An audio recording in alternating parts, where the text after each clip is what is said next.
What does that style offense do for you, though, as a wide receiver? Gets you tired. It brings out the best, I think, in everybody. It forces the whole line, forces them to do a little bit longer than they want, but it forces the best out of us. I think it's football plays the strength and finish. So again, only a couple of practices, but just seeing the way you guys were hanging out at breakfast this morning through here, seems like there's a little quarterback-wide receiver connection that's developing there. What kind of ball does Ben throw? How would you describe that? He's fast. We'll give it that. Quick release. He got quick, surefire arm, and he knows what he's doing. He's smart. He's a student of the game. Big ups to SeaDragons. Pros, bro. All right, give it up for Josh. Yeah. I'll slide over here to Ben. I'll start right in there for you. Again, you've got other wide receivers on the team, but when Josh Gordon comes in, again, with the experience, the connection that you guys seem to have, what is it doing for you to have a wide receiver like Josh Gordon? Yeah, the first time we met, I told him he was on my fantasy team like 5 years ago. Had me a bunch of points. I was like, what the hell are you doing? Catching balls for me now. But, the play breaks down or anything. All you got to do is start up to this guy. He's 6'5", 220, and can jump out of the gym. So look for a lot of fun plays, a lot of passes down the field, and hopefully a lot of points. So should be fun. The June Jones offense, terminology very easy to jump in, ready to pick up that language. Was it easy compared to the other systems you've been in? I think for the most part, the plays are pretty similar, but stuff that varies from offense to offense is just kind of what coaches call stuff. Everyone's got their little different way of calling things. Fortunately for me, our quarterback coach lives 10 minutes from me in Dallas. For the past few months, I've already had a head start on the playbook, learning some of that stuff. So it's been a quick, easy transition for me, just being able to help the guys out that are new to this thing has been, I think, pretty beneficial to our offense as a whole. All right, again, we'll get questions. I give it up for your quarterback, Ben DiNucci. Coach Jim Haslett, neither one of these guys are old, but coming into the XFL, the veteran experience that they bring to leadership, as a head coach, how nice is it to have a couple veterans like this on the team? Well, we got a few veterans that have been around and played. We came on the premises we were going to draft guys that have been in the NFL and one lived their dream out and go back to the NFL for whatever reason. We got a linebacker tore his knee up, had ACL surgery last year, started with the Bengals for 3 years, looking for the opportunity to do it again. So this is a way for these guys to showcase themselves for the next 10 games, the first 10 games, I guess you could say, and then walk back into an NFL camp not missing anything. So I think there's a bunch of them like that. We're getting a couple more. I'm fired up about Ben. He took off and ran yesterday, and June looks at me and said, "Damn, guy's fast." I'm like, "Yeah, it's kind of nice, you know." And then Josh catches everything. I mean, there's no catching radius. We don't have to worry. Just throw it up to him and he'll get it. So I think we got some speed on the offensive side. On the defensive side, there's guys that played in the league. So it's there's two of the secondary guys that coach to Tennessee, and they're smart guys. And like I said, I'm here to help them fulfill their dreams, and hopefully that's having the opportunity to go back to the NFL when the season's over.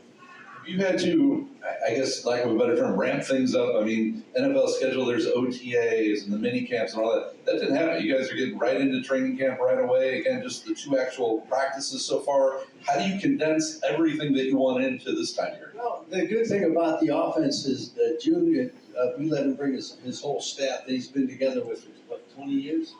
So there's no learning from those guys. They went in, sat down about 3 days, put the offense in, installed it, and they've been working. I think we put the whole thing in the 5 days that we weren't practicing.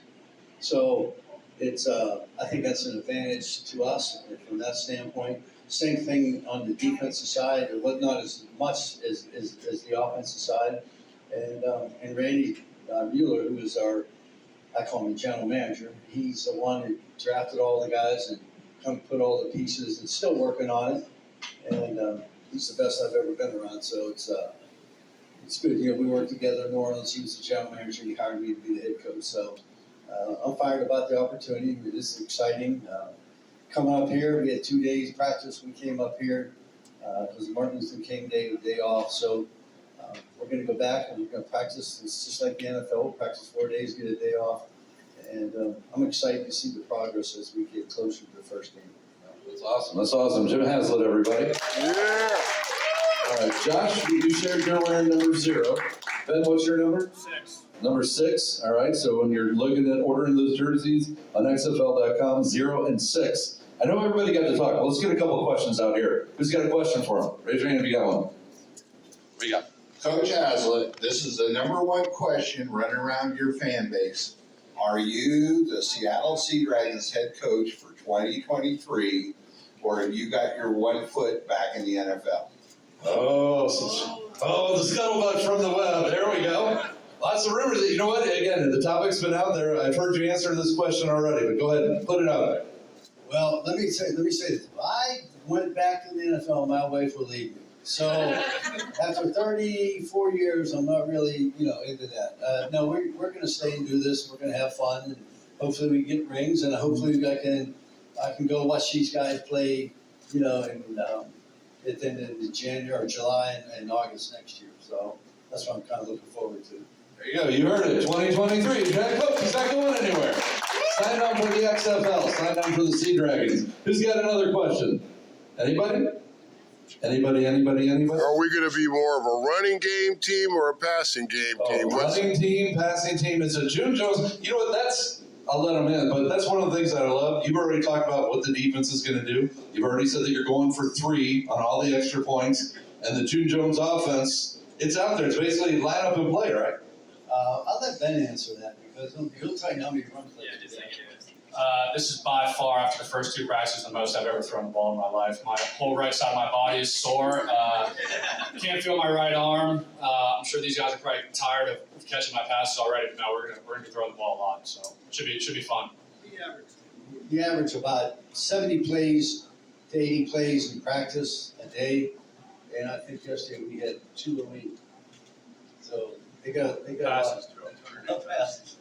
208 passes in 1 practice. So, Josh, you're not a small guy, but how many calories a day? How much food are you having to consume? Because I would imagine probably drop a couple of LBs every practice, right? You do, probably at least five in practice, 5 to 6 in practice.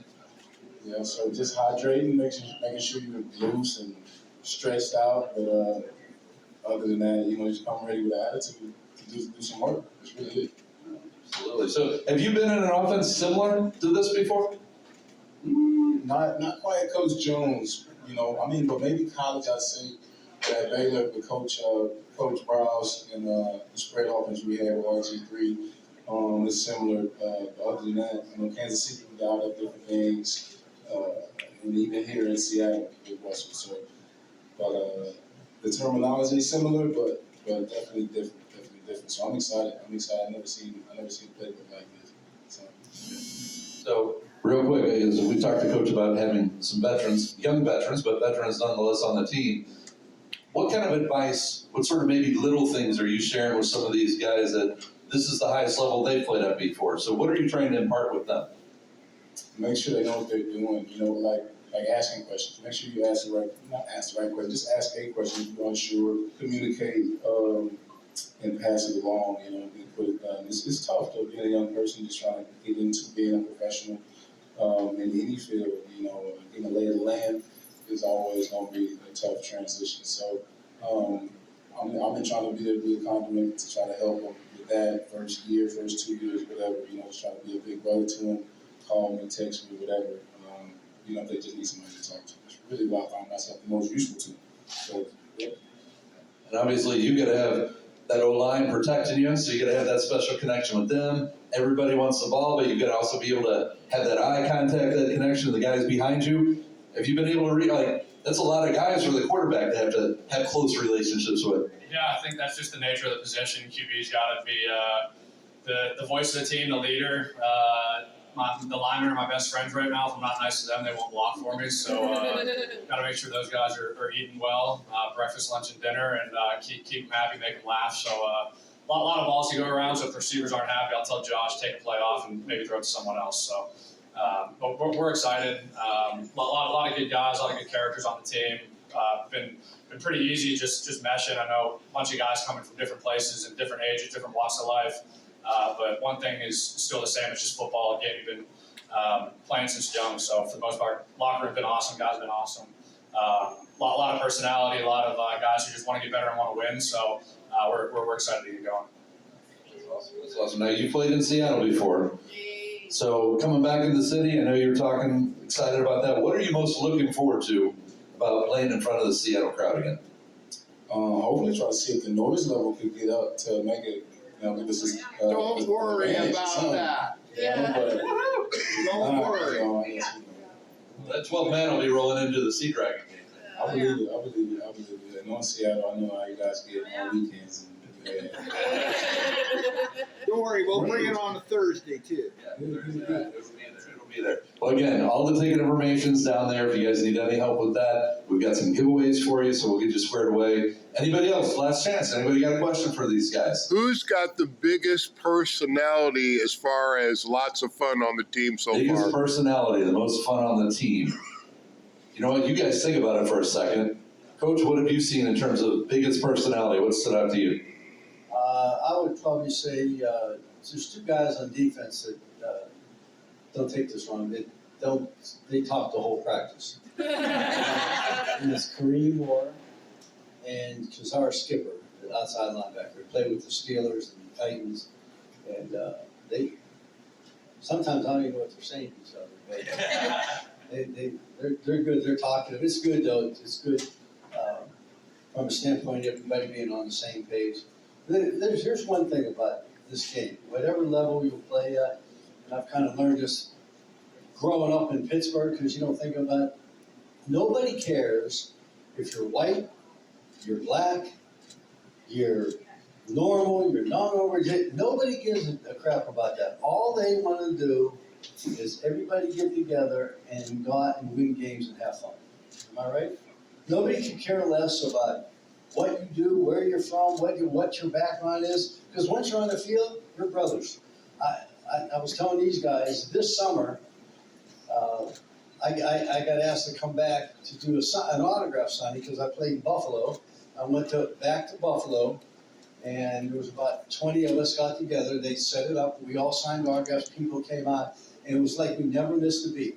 We were talking about plays we did this and what we did here and how we did. Remember this night when we went out and we did this and it was like, and then I left. I'm like, damn, I miss that. So it's you'll have friends for life when you play this game, and it takes away from the distractions of what's going on in the real world, because this is just it's fantasy and it's fun, and they need to enjoy it as long as they can. No doubt about that. Fraternity of the football brethren. All right, biggest personality in offense. What do you guys think? We heard defense. What about offense? Who makes I'm wondering if maybe since you guys are being quiet that you might be the candidates. But who makes you guys laugh in between plays?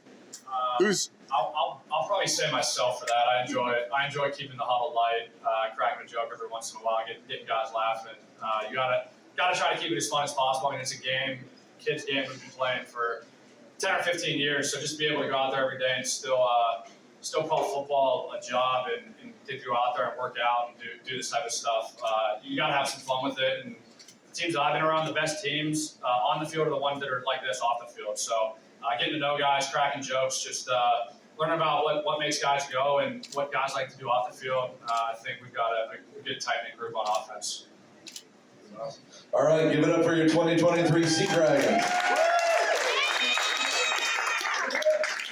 We are working on all of that. We'll let you know. Believe me, if there's going to be any open practices, any more fan events here in Seattle, we'll certainly be getting the word out as soon as we have that. So again, thank you for coming out this morning, and you're welcome to hang out. The party doesn't have to end. So enjoy. Saw a big plate of, well, you guys did good damage on that. Waffles and more here at the house. Thank you very much to Xtadium for hosting us as well. Awesome venue. Is this place not cool or what? Hell yeah. Awesome. So look forward to seeing it after game days. But thank you once again for coming out, and give it up once again for your 2023 season.